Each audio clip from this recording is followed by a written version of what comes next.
Ah oui, bien sûr. Et donc, étant donné que vous êtes le directeur de ICANN en France, que pouvez-vous nous dire sur le contexte nucléaire français, du coup, déjà peut-être le nombre d'ogives, ce qu'on connaît, publiquement dévoilé, puis aussi peut-être la doctrine en général vis-à-vis du nucléaire, parce que voilà, il y a les sous-marins.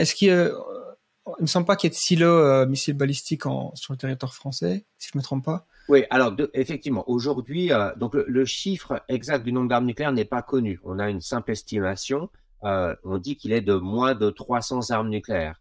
Selon les données probables, on estime qu'il serait à peu près 290 armes nucléaires. Et effectivement, les armes nucléaires françaises peuvent être utilisées à la fois par les sous-marins qui transportent des missiles intercontinentaux et par ce qu'on appelle les forces aériennes stratégiques, une quarantaine d'avions qui sont capables aussi d'utiliser, de transporter un missile de croisière. D'ailleurs, un missile de croisière dont la puissance est au moins équivalente à 20 fois l'arme qui a été utilisée sur Hiroshima. Puis on a une dernière composante, c'est celle qui repose sur le porte-avions nucléaire Charles de Gaulle, où vous avez là aussi des avions qui sont capables de transporter à partir du porte-avions ces armes nucléaires. Donc voilà, en termes de composantes.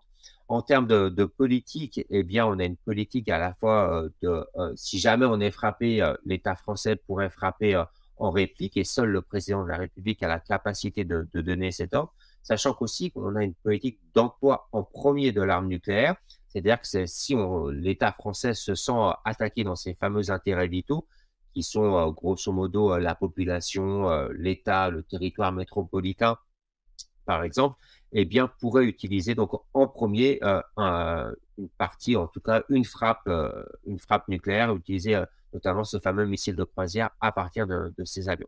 Donc voilà un peu la doctrine rapidement de l'État français et l'arsenal nucléaire, sachant qu'aujourd'hui, très clairement, si l'État français est officiellement engagé à travers ce fameux traité de non-prolifération nucléaire, puisqu'elle refuse totalement le traité sur l'interdiction des armes nucléaires, et donc officiellement normalement engagé à diminuer et à aller à un monde sans armes nucléaires, d'ailleurs c'est ce qu'elle dit depuis 2010, très clairement la réalité montre tout à fait le contraire, puisqu'elle est engagée dans des processus de modernisation et de renouvellement de son arsenal nucléaire. Il y a quelques semaines, il a été annoncé une nouvelle loi de programmation militaire sur la période 2024-2030. Donc ça, en fait, ça permet de budgétiser une dépense globale sur l'ensemble des armées, hein, donc autant les forces conventionnelles que les forces nucléaires. Et sur la somme qui a été annoncée, 413 milliards d'euros, eh bien 53 milliards d'euros vont être consacrés aux armes nucléaires, ce qui est une augmentation massive par rapport aux dépenses précédentes. Hein. Si on le ramène, alors je sais que ça fait beaucoup de chiffres, mais si on le ramène sur un budget annuel, ça fera à peu près 7,6 milliards d'euros, ce qui est 2 milliards de plus qu'actuellement. Donc, très clairement, il y a cette volonté de moderniser, de renouveler ces systèmes. C'est donc la construction de nouveaux sous-marins, de nouveaux missiles, de nouvelles ogives. Tout ceci devant être utilisé, selon les textes officiels, au moins jusqu'en 2090. Donc, très clairement, on voit que l'État français n'a pas du tout envie d'engager un processus de désarmement. Et on a ce même phénomène chez les autres États qui possèdent des armes nucléaires. Donc, c'est pour ça que on a vraiment un discours à deux vitesses. On a celui qui est officiel dans les sphères de l'ONU et on a la réalité de terrain qui est de la politique de dissuasion française, qui est de dire, en fait, on veut pérenniser notre force.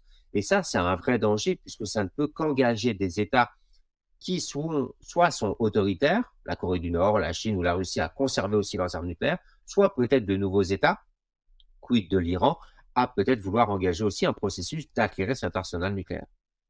Oui, oui. Et qu'en est-il de l'OTAN? Est-ce que l'OTAN à travers cette alliance, il y a des discussions entre les pays sur l'utilisation des armes nucléaires où chaque pays possède quand même sa propre souveraineté sur ce qu'elle peut faire avec ses armes? L'OTAN dispose d'armes nucléaires à travers les États-Unis, hein, et les États-Unis ont prédispositionné des armes nucléaires depuis le début des années 50 dans différents États. Aujourd'hui, on a plus que l'Allemagne, l'Italie, la Belgique, les Pays-Bas et la Turquie, où il y a au total une centaine d'armes nucléaires qui sont prédispositionnées. Donc, ce serait bien un pilote belge qui utiliserait une arme nucléaire sur ordre des États-Unis. Hein. Donc, ça, c'est une réalité. Les forces nucléaires françaises et britanniques viennent compléter en fait les forces nucléaires américaines au sein de l'OTAN, mais elles sont indépendantes.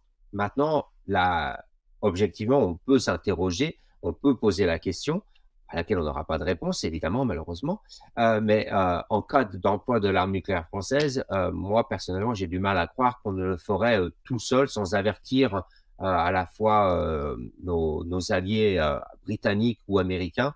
Et il est aussi peut-être envisageable que ceux-ci nous demanderaient de ne pas employer l'arme nucléaire. Donc, il y a une certaine indépendance, mais c'est quand même une indépendance qui est réalisée en coopération avec nos deux plus proches alliés nucléaires, les Britanniques et les Américains.